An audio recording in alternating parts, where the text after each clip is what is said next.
মহালয়ার দিনে প্রধানমন্ত্রী নরেন্দ্র মোদী জানিয়ে দিয়েছিলেন, সোমবার অর্থাৎ 22শে সেপ্টেম্বর থেকে দেশে শুরু হচ্ছে সাশ্রয় উৎসব। জিএসটি 2.0 কার্যকর হচ্ছে সোমবার। রান্নাঘরের প্রয়োজনীয় জিনিসপত্র থেকে শুরু করে ইলেকট্রনিক্স, ওষুধ ও অটোমোবাইল খাতের অনেক জিনিস সস্তা হবে। জিএসটি সংস্কারের অংশ হিসেবে প্রায় 375টি জিনিসের উপর কম জিএসটি হার কার্যকর করা হয়েছে। দেখে নেওয়া যাক কোন কোন জিনিস রয়েছে সেই তালিকায়।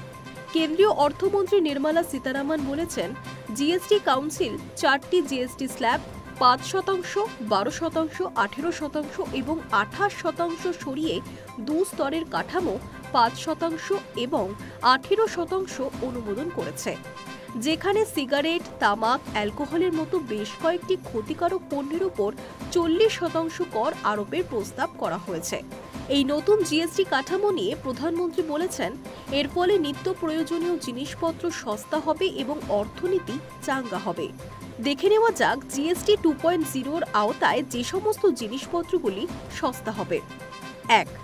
দুধ, কফি, কনডেন্স মিল্ক, বিস্কিট, মাখন, কর্নফ্লেক্স, 20 লিটার বোতলজাত পানীয় জল, শুকনো ফল, ফলের পাল্প বা ফলের রস, ঘি, আইসক্রিম, জ্যাম এবং জেলি, কেচাপ, স্ন্যাক্স, পনির, পেস্ট্রি, সসেজ এবং মাংস এবং নারকেলের জলের মতো খাবারের দাম কমবে।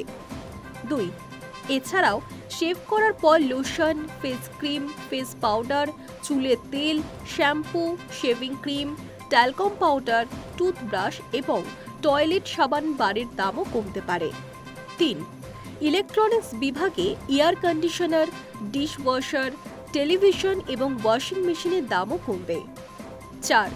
সাধারণ মানুষের জন্য ওষুধের দামও কমবে। ডায়াগনস্টিক কিট এবং গ্লুকোমিটারের মতো চিকিৎসা সরঞ্জামের উপর জিএসটি 5% কমানো হয়েছে, যা দামও কমাতে পারে। জিএসটি সংস্কারের আলোকে সরকার ইতিমধ্যেই ফার্মেসিগুলিকে তাদের এমআরপি পরিবর্তন করতে অথবা কম দামে ওষুধ বিক্রি করার নির্দেশ দিয়েছে। 5. Salon, fitness centre, fitness club, saloon এবং যোগব্যায়ামের মতো শারীরিক সুস্থতার পরিষেবাগুলির জন্য জিএসটি হ্রাস করা হয়েছে, যা মানুষের উপকারে আসতে পারে।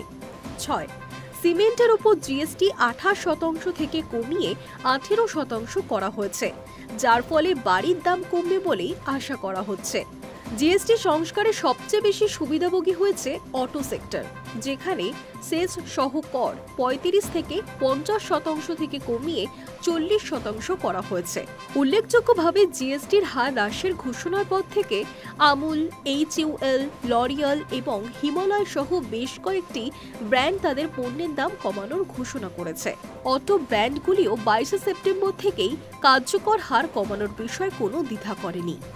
High news network.